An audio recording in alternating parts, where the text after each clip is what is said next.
નમસ્કાર મિત્રો, તત્કાલ ન્યૂઝમાં આપનું હાર્દિક સ્વાગત છે। છેલ્લા 24 કલાકમાં સૌથી વધુ ભિલોડામાં 6.5 ઇંચ વરસાદ। આજે 12 જિલ્લામાં ઓરેન્જ યલો એલર્ટ। સૌરાષ્ટ્ર તેમજ દક્ષિણ ગુજરાતમાં અતિ ભારે વરસાદની શક્યતા। ગઈ 16 જૂનથી રાજ્યમાં થયેલી ચોમાસાની એન્ટ્રી બાદ માત્ર 17 દિવસમાં જ મેઘરાજાએ આખા રાજ્યને કવર કરી લીધું છે। હવામાન વિભાગ દ્વારા રાજ્યમાં 11 જુલાઈ સુધી સાર્વત્રિક વરસાદની આગાહી કરવામાં આવી છે। આજે 12 જિલ્લામાં ઓરેન્જ યલો એલર્ટ આપવામાં આવ્યું છે। ખાસ કરીને સૌરાષ્ટ્ર તેમજ દક્ષિણ ગુજરાતમાં અતિ ભારે વરસાદ વરસી શકે છે। હવામાન વિભાગના જણાવ્યા મુજબ સૌરાષ્ટ્ર અને કચ્છ પર વરસાદી સિસ્ટમ સક્રિય છે, જેથી અતિ ભારે વરસાદની શક્યતા છે।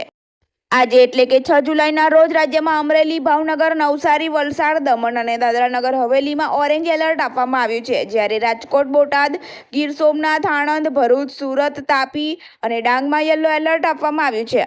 ગત રોજ પણ રાજ્યના અનેક પંથકમાં ધોધમાર વરસાદ વરસ્યો હતો। ખાસ કરીને દ્વારકા, વલસાડના કપરડા અને ધરમપુર તેમજ તાપીના વ્યારામાં અને અમદાવાદ અને વડોદરામાં ધોધમાર વરસાદ ખાબક્યો હતો, તેમજ ઠેર ઠેર પાણી ભરાયા હતા અને માર્ગો નદીમાં ફેરવાયા હતા।